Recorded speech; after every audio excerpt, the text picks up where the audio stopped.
Vamos dar uma olhada com mais detalhe no vetor aceleração, especialmente quando em situações em que o corpo descreve uma trajetória curva, certo? Então, vamos analisar aqui o que acontece com esse carro nessa trajetória curva bem aqui.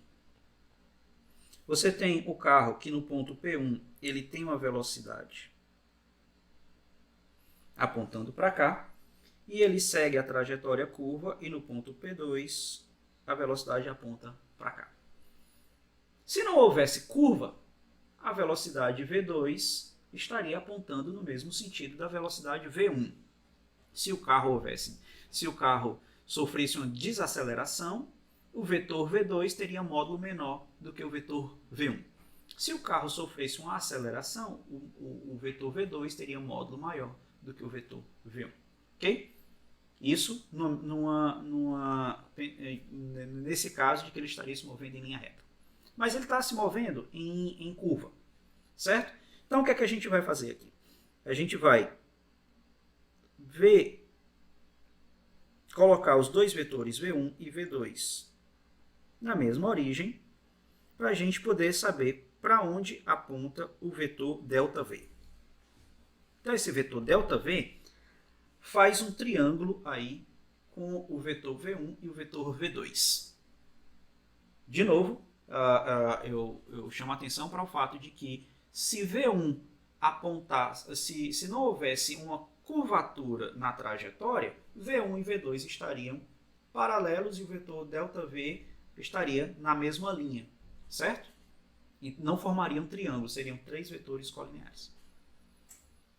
Pois bem, então, se esse aqui é o vetor ΔV, a gente sabendo que a aceleração média é ΔV sobre ΔT,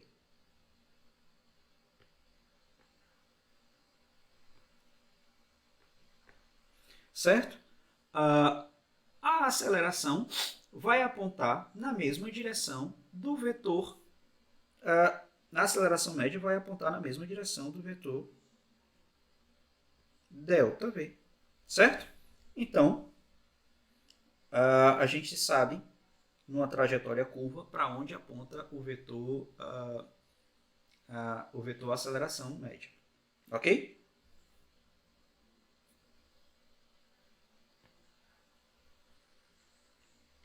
Mas o que é que significa ΔV sobre ΔT no limite em que ΔT tende a zero? A gente sabe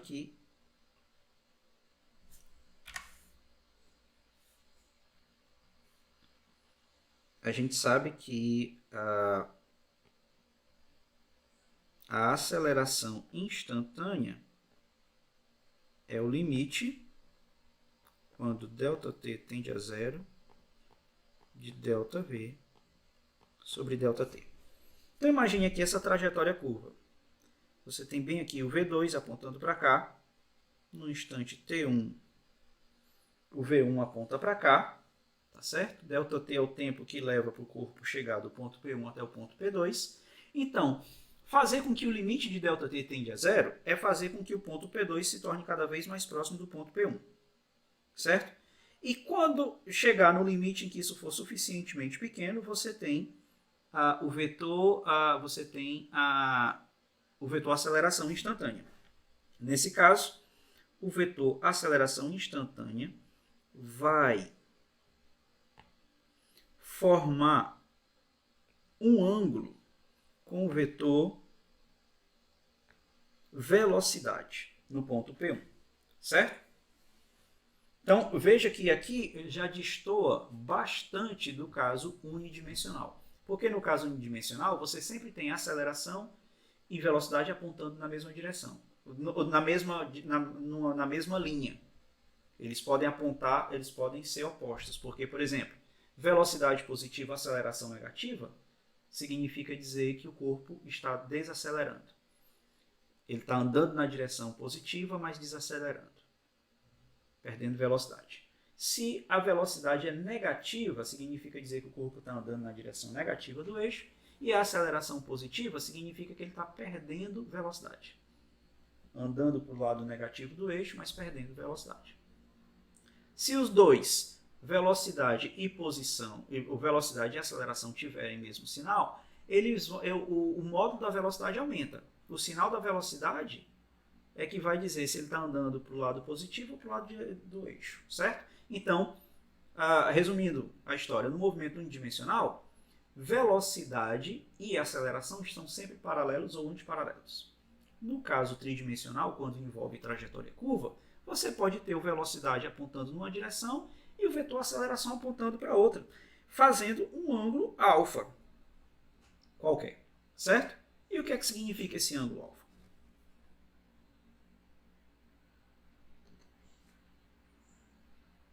Então, vamos olhar aqui o caso em que não há encurvamento, não há curva na trajetória, certo? Então, você tem o vetor V1,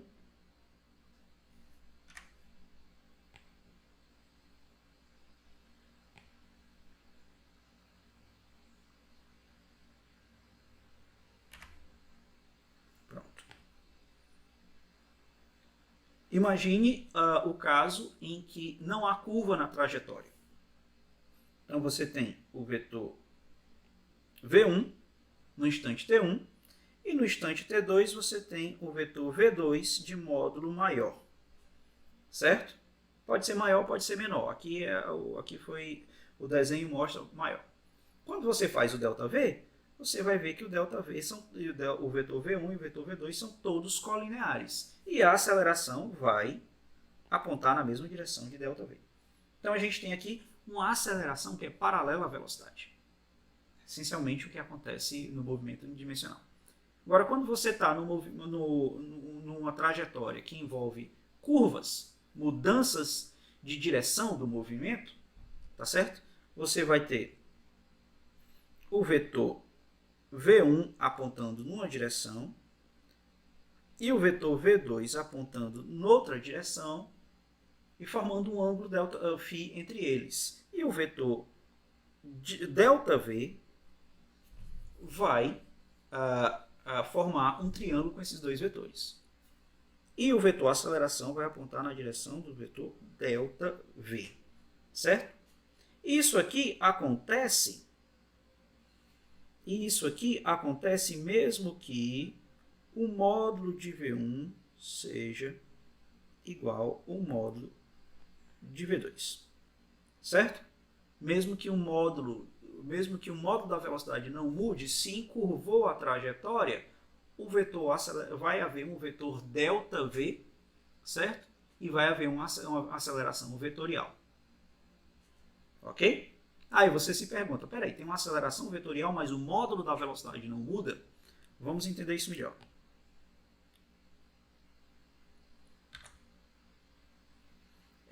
Mas para entender isso melhor, a primeira coisa que a gente vai fazer é decompor a aceleração em duas componentes, tá certo? Então aqui nessa figura a gente tem o vetor velocidade apontando nessa direção e temos o vetor aceleração apontando para cá e forma o vetor velocidade e o vetor aceleração formam um ângulo alfa qualquer, ok? Então a gente vai decompor o vetor aceleração, mas não vai decompor nas componentes x, y e z, certo? A gente vai decompor o vetor aceleração numa componente que aponta na mesma direção do vetor da velocidade e decompor em outra direção que esteja perpendicular ao vetor velocidade, certo? De tal maneira que agora o módulo da nossa aceleração tem um erro nesse slide aqui, certo?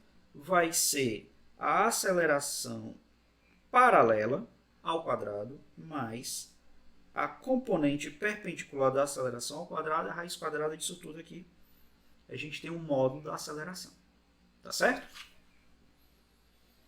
Então, veja que aqui a gente vai ter para um ângulo qualquer entre a aceleração e a velocidade, sempre vai ter uma componente que é paralela à velocidade, paralela ou antiparalela, a gente vai ver isso no próximo slide, e uma componente perpendicular, ok? Então, vamos passar para o próximo slide para entender isso melhor. Temos aqui 3 casos. No primeiro caso, o vetor velocidade está a 90 graus, forma 90 graus com o vetor aceleração. No segundo caso, a gente vai ver que o ângulo alfa é menor que 90 graus, certo? E no terceiro caso, o ângulo alfa é maior que 90 graus.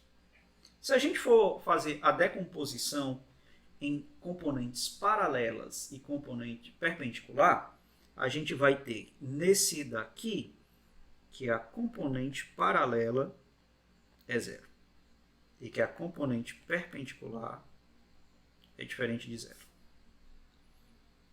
Nesse caso aqui do meio, em que o alfa é menor que π sobre 2, se você decompor bem aqui, você vai ver que a sua aceleração paralela aponta na mesma direção da velocidade e a sua componente perpendicular aponta para o raio de curvatura da trajetória, tá certo? Se a curvatura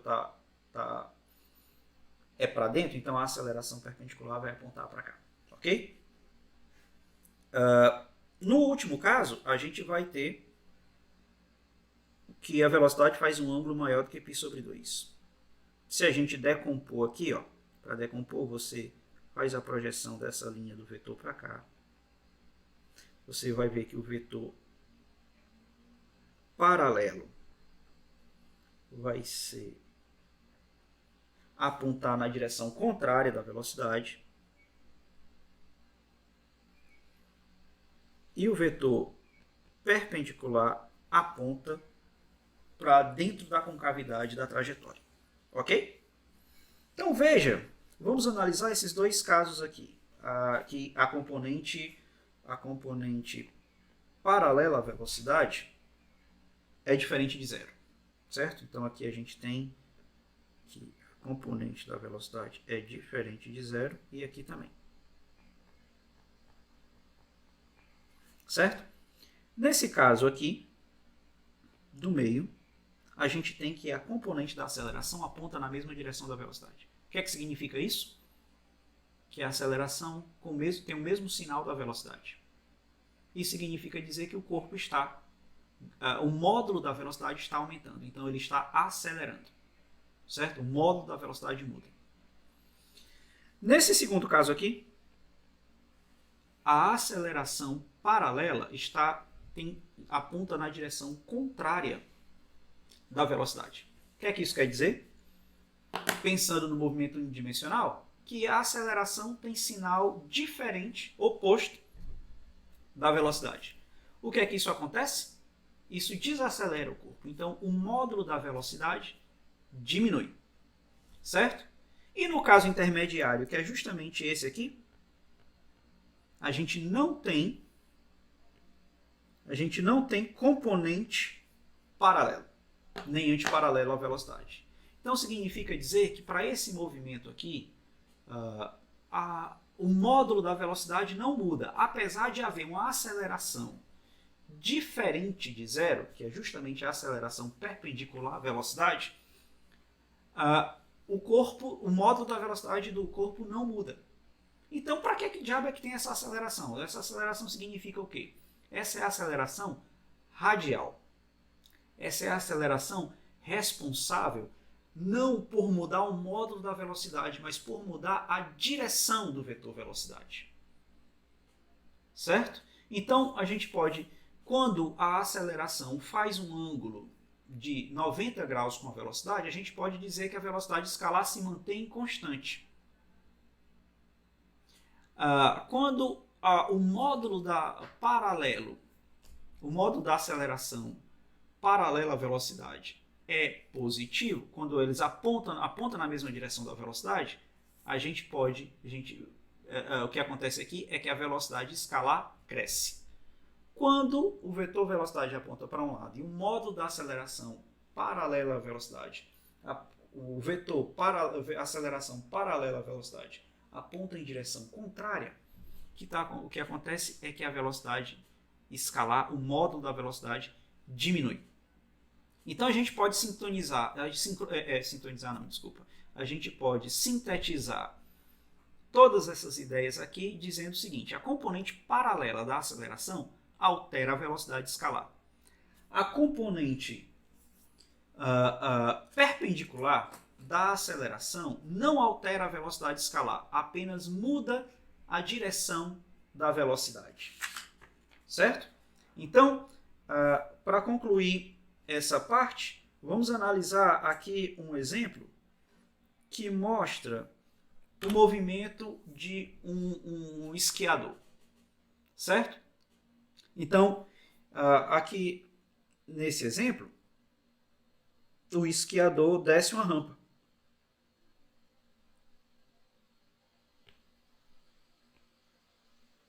Ele desce uma rampa, tá certo? Você pode até imaginar que essa rampa aqui tem uma determinada angulação alfa em relação à horizontal. Se ele está descendo a rampa, o que vai acontecer? Ele está acelerando na direção da rampa, certo? Então ele vem, certo? Vai subir essa rampa e vai saltar bem aqui. Ok? Então, isso aí é o que acontece naqueles esportes de inverno, que o camarada desce a rampa, faz uma curva e salta para ver o quão alto e o quão longe ele vai saltar. Tá certo? Então, enquanto ele está aqui descendo pela rampa, a aceleração dele é paralela à rampa. Tá certo? A velocidade é paralela à velocidade. Então, ele está só ganhando. Então, você pode dizer que a velocidade dele também está para cá. Certo? Então, bem aqui, velocidade e aceleração estão paralelas. Ok? Então, só o módulo da velocidade não muda. Como não tem aceleração, o módulo da velocidade aumenta. Não tem aceleração perpendicular à velocidade. Então, não tem nada provocando uma mudança de trajetória, um encurvamento da trajetória da esquiadora. Ok? Aí ele chega bem aqui no ponto D. Bem aqui no ponto D, a gente sabe que a velocidade dele está para cá. Certo? Se a velocidade dele está para cá, a gente sabe que o ângulo, que ele ainda está ganhando velocidade, porque ele ainda não chegou no ponto mais fundo da trajetória, certo? A gente sabe que a aceleração tem que apontar para cá. Por quê? Porque ela tem que ter uma grande componente paralela para acelerar. Ela tem que ter uma componente para cá para manter a aceleração, manter o ganho da velocidade. E tem que ter uma componente centrípeta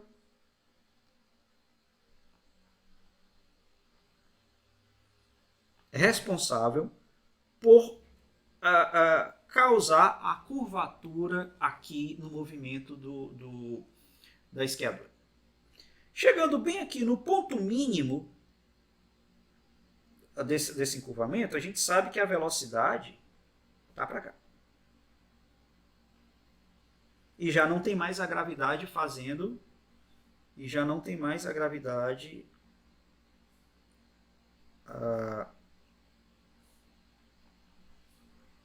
E já não tem mais a gravidade acelerando o corpo. Então, para cá vai estar a velocidade. Certo? Se não tem mais nada que faça com que o módulo da velocidade aumente, é porque a aceleração é totalmente perpendicular ao vetor velocidade. ok? E agora ele começa a subir essa parte final da rampa, tá certo? E nesse ponto, bem aqui, a velocidade é tangente à trajetória. Então, bem aqui a velocidade está acima. Só que ele está subindo a rampa, certo? Então, se a gente sabe que ele está subindo a rampa, ele está perdendo velocidade. Se ele está perdendo velocidade, tem que ter uma componente da aceleração que seja na direção contrária à da velocidade. Então, bem aqui está a normal. Então, está aqui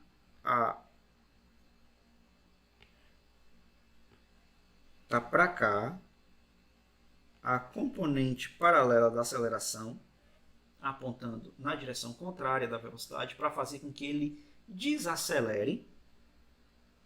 E tem a componente vertical, a componente perpendicular da aceleração, que é a responsável pelo que faz com que o corpo encurve, que a trajetória seja encurvada, tá certo? Então, bem aqui a gente tem a direção da nossa aceleração total, ok? Então, com esse exemplo simples, a gente consegue analisar o que é que acontece com a aceleração e com a velocidade do corpo em movimentos que envolvam trajetórias curvas, ok?